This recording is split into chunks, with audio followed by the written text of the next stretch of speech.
All right, so here's a tip for working with web objects to manage images or videos or any kind of object that you want to dynamically update.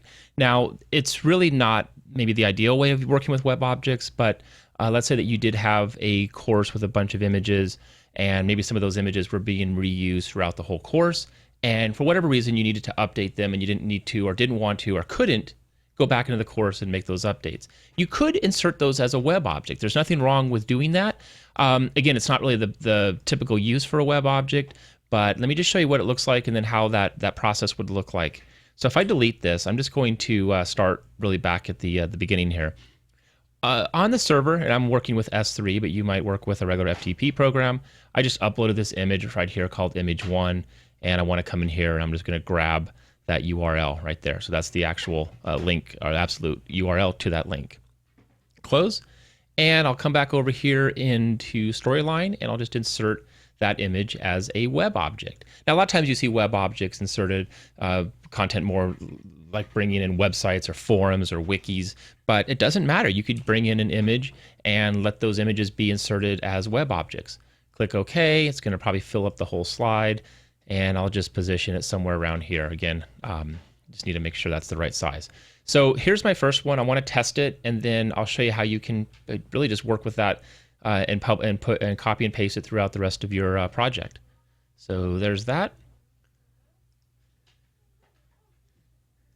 And here it is. Right, I think we just looked at that really. There it is. So there's the image, right?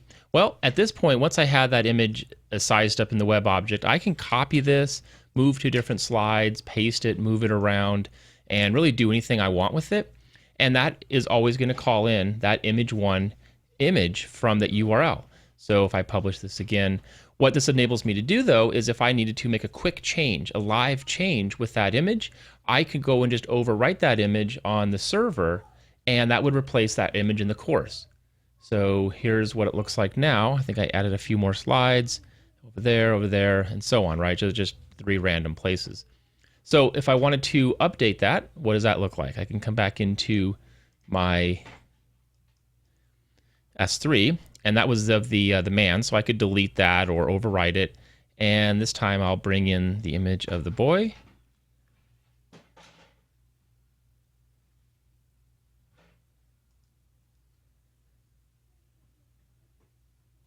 And let's just rename that to 1, whatever you're calling it, right? So it's now in there. Now when I come back in there and I reload the course, let me bring this over, now have the new image updated, right? So a couple considerations would be to have obviously a consistent style set up for the image size, right? You don't want to have to resize those each time they change. So you'd want to think through that a little bit. But just one way to use web objects as a way to possibly dynamically manage some of your graphic content in your courses.